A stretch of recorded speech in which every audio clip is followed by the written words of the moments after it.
नमस्कार मित्रों, मैं दुर्गा प्रसाद मिश्रा संस्कृत प्रबोध इस चैनल पर आप लोगों का हार्दिक स्वागत करता हूं।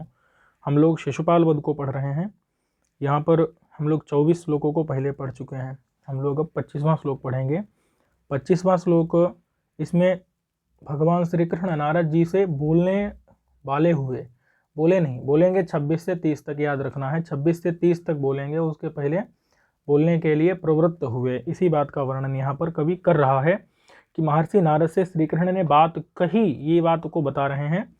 सितम सितिम्ना सुतराम मुनेर बपुर विसारिभिः सौधमिवाथ लंभयन् द्विजा बलिव्याज निशाकरांशुभिः शुचिस्मिताम्बाचमवोचदच्युतः। कह रहे हैं सितम यानी कि सफ़ेद, मुने है बपुः, मुनि का बपु यानी शरीर, मुनि का शरीर जो है अत्यंत सफ़ेद है, गौरवर्ण का है। फिर भी सितिम्ना यानी कि सफ़ेदी से, सुतराम यानी बहुत ज़्यादा, और भी ज़्यादा। बात समझ में है कि नहीं। लंभयन सौधम इव यानी कि सुधा, सुधा कहते हैं चूने को।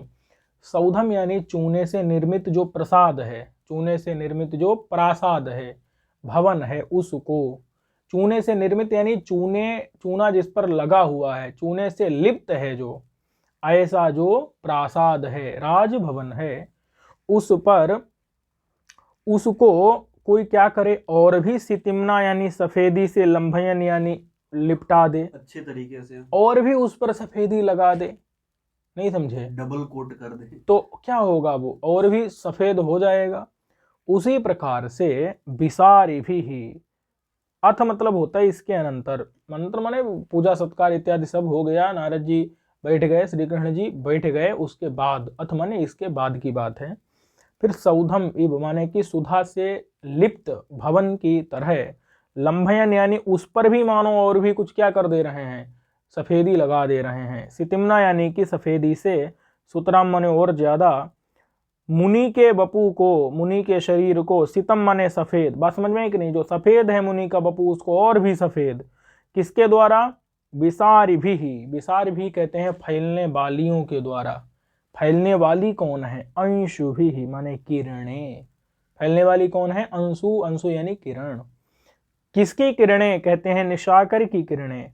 निशाकर कहते हैं चंद्रमा को, चंद्रमा की किरणें, चंद्रमा की अंशु यानी किरणें, विसारभी यानी फैलने वाली, उनके द्वारा, तृतीया है, उनके द्वारा, लंभयन माने और भी ज्यादा लिपटाते हुए, सुतराम माने और भी ज्यादा, सितिम्ना माने सफेदी से, लंभयन यानी माने और भी ज्यादा लीपते हुए, मुनि के शरीर को जो कि पहले से ही सित है, ऐसे मुनि के बपू को, जिस प्रकार से सौधम इव माने चूना से लिप्त राजभवन को और भी कोई लिप्त कर दे।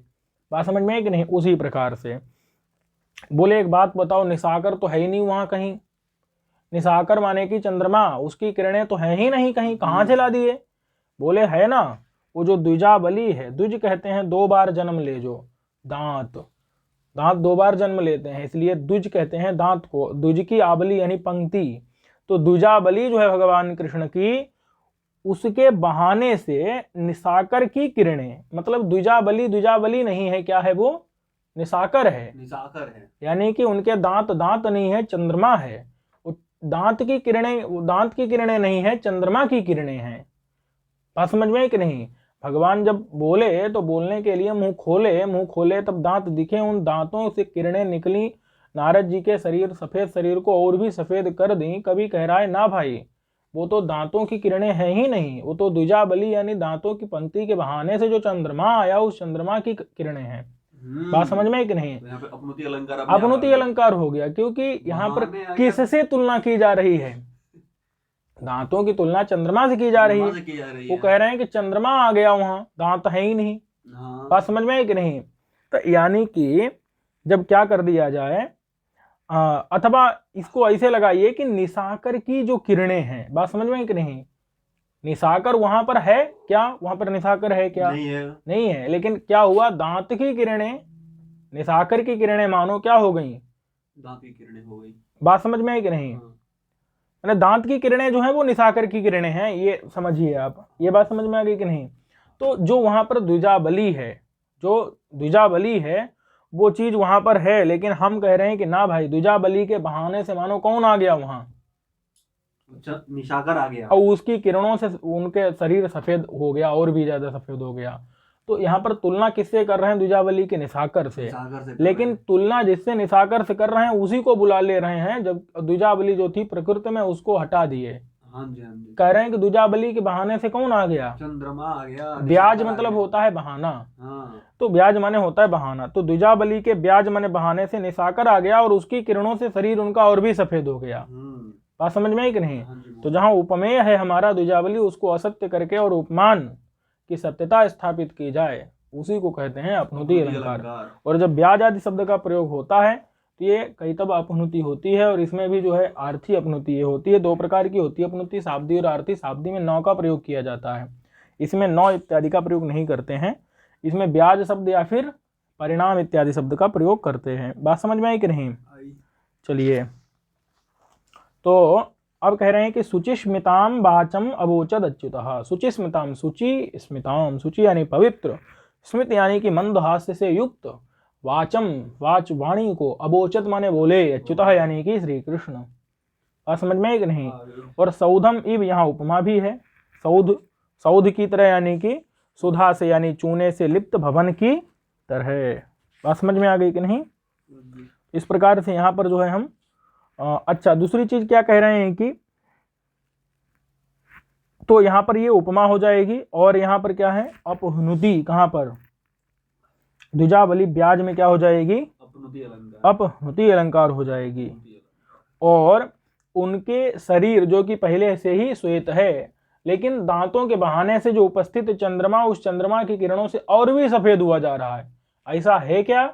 ऐसा नहीं है। वास्तव में दांतों से किरणें थोड़े निकल रही हैं जो शरीर उनका और भी सफेद हुआ जा रहा है। वो तो केवल दांतों की प्रशंसा करने में अतिशयोक्ति का प्रयोग कर दिए हैं। समझ रहे हैं कि नहीं?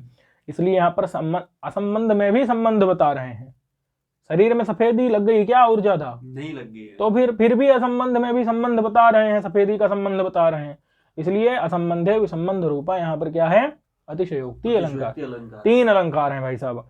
पूछा जाएगा द्विजाबली ब्याज में कौन सा है, तो अपनुति है। सौधम इव में कौन सा है? उपमा है। ओ सौधम इवाथ लंभयन, इसलिए यहाँ पर कौन सा है? तो अतिशयोक्ति अलंकार है। तीन तीन अलंकार यहाँ पर हो जा रहे हैं। ठीक है, चलिए अब एक बार फिर अन्वय पूर्वक देख लीजिए कि अथ माने इसके बाद में, मतलब जब भगवान श्री कृष्ण भी बैठ गए और ऊंचे आसन पर कौन बैठ गए? नारद जी भी बैठ गए।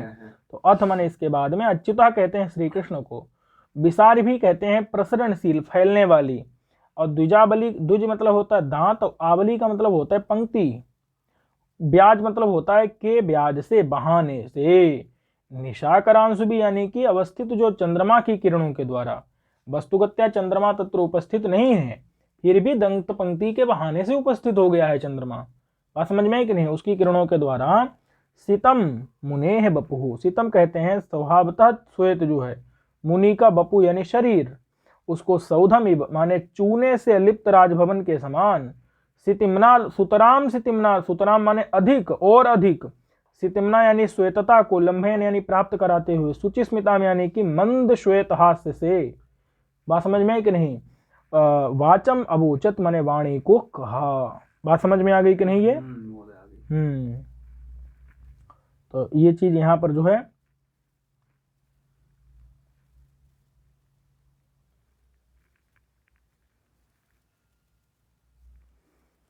देखिए, सौधम इब इति उपमाया है, यहाँ पर उपमा है। और सितिमना लंभयन, सफेद में भी सफेद हो नहीं रहा है शरीर, असंबंध में भी क्या कर रहे हैं? यदि असंबंध रूप अतिशयोक्ति भी है।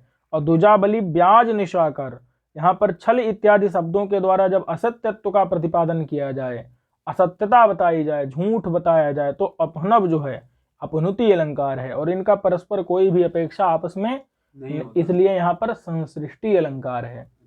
परस्पर निरपेक्ष हो सभी तब क्या होता है? संसृष्टि होता है। बात समझ में आ गई कि नहीं? चलिए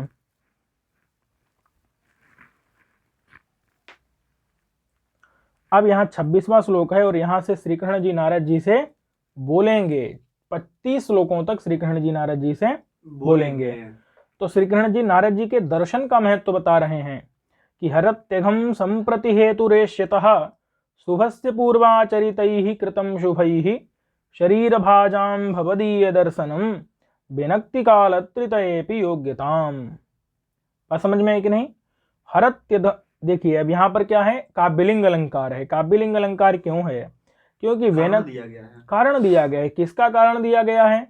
वेनक्ति कालत्रितयेपि योग्यताम, इस चीज का कारण दिया गया है ऊपर की 3 लाइन में। तो भाई वेनक्ति कालत्रितयेपि योग्यताम का अर्थ क्या है? वेनक्ति कहते हैं अभिव्यक्त होता है, प्रकट होता है, प्रकाशित होता है, समझ में आता है, बताता है। क्या बताता है? कालत्रितयेपि, तीनों कालों में भी, योग्यताम, योग्यता को बताता है तीनों कालों में। हमारा जो है भाई, हम बड़े योग्य हैं, इस बात को ही ये तीनों कालों में व्यक्त करता है। माने तीनों कालों में हम योग्य हैं, माने योग्य थे भी, हैं भी और रहेंगे भी। इस बात को ही जो है बता रहा है कवि 3 ऊपर के श्लोकों में। कौन भैया व्यक्त करता है तीनों कालों में योग्यता को? तो भवदीय दर्शनम, आपका दर्शन, आपका ये जो दर्शन है ना, यही बता रहा है कि हम अभी भी योग्य हैं, पहले भी योग्य रहे और आगे भी योग्य रहेंगे। क्योंकि आपका दर्शन जो योग्य रहते हैं उन्हीं को मिलता है भाई साहब। और जब आपका दर्शन हो रहा है उस टाइम पर भी हमारी योग्यता बढ़ रही है, क्योंकि हमारे पाप कट रहे हैं और आगे भी पाप जो है हमारे क्या होंगे? संप्रति माने इदानीम, इस टाइम पर, अघम पाप को, हरति माने काट रहा है, अभी भी हमको निष्पाप कर रहा है। और हेतु एस्यतः शुभस्य, एस्यतः कहते हैं आगामिनः, आगामी, शुभस्य माने कल्याणस्य, हेतु कारण है ये हमारा जो आगामी कल्याण होगा। एस्यतः माने आगामी, एस्यतः माने आगामी, शुभस्य यानी कल्याण का, आगामी कल्याण का भी ये क्या है? हेतु है। कौन? भवदीय दर्शनम, आपका दर्शन। आपका दर्शन हो रहा है, इसलिए हमको आगे भी क्या मिलेगा? कल्याण होगा मेरा। बात समझ में है कि नहीं? तो हमारी आगे भी योग्यता बढ़ी कि नहीं बढ़ी? वो इदानीम जब आपका दर्शन हो रहा है तब भी पाप कट रहे हैं, तब भी योग्यता बढ़ रही है कि नहीं? और पूर्वाचरितैः कृतं शुभैः भवदीय दर्शनम, मतलब कृतम माने किए गए। भैया क्या? पूर्व, कृतम माने किया गया। कौन? पूर्वाचरितैः शुभैः, पूर्व में आचरित, पूर्वाचरित माने पूर्व में आचरित, पूर्व में किया गया। हाँ, पूर्व में किया गया जो शुभैः माने शुभ कार्य थे, मेरे द्वारा जो शुभ कार्य थे, किए गए थे, शुभ पूर्ण थे हमारे जो पूर्व में किए गए कार्यों के कारण हमको जो शुभ फल मिले थे, शुभ पूर्ण मिले थे, आज मिला था, उन्हीं का ये कृत यानी कि परिणाम है। कौन? भवदीय दर्शन। और ये किसका भैया? तो शरीर भाजाम, शरीरधारियों को, शरीर भाजाम यानी शरीरधारियों को, भाज शब्द का अर्थ होते प्राप्त करने वाला। तो शरीर को प्राप्त करने वाले यानी शरीरधारियों को भवदीय दर्शन माने आपका दर्शन। बात समझ में है कि नहीं? संप्रति अघम हरति, आज अभी भी अघ को हरण कर रहा है। अगले एष्यतः माने आगे के, शुभ यानी कल्याण का हेतु है। और पूर्व में आचरित जो शुभ हैं उनके द्वारा कृतम माने किया गया है आपका दर्शन, माने उन्हीं के कारण हो रहा है। तो शरीर भाजाम, शरीर युक्त लोगों को भवदीय दर्शन, आपका दर्शन तीनों कालों में योग्यता को विनक्ति यानी कि बताता है। यानी इससे सिद्ध हुआ कि हम तीनों कालों में योग्य हैं, ये आपके दर्शन से सिद्ध हुआ। तो कभी यहाँ पर जो है काव्यलिंग अलंकार का प्रयोग कर रहा है, इस बात को हम यहाँ से देख सकते हैं। तो ये समझ में आ गया। ये बता रहे हैं कि भवदीय दर्शनम, आपका दर्शन, शरीर भाजाम, शरीरधारियों की, कालत्रिते, 3 काल में वर्तमान भविष्य भूतकाल में भी योग्यताम विनक्ति, योग्यता को विनक्ति यानी व्यक्त करता है।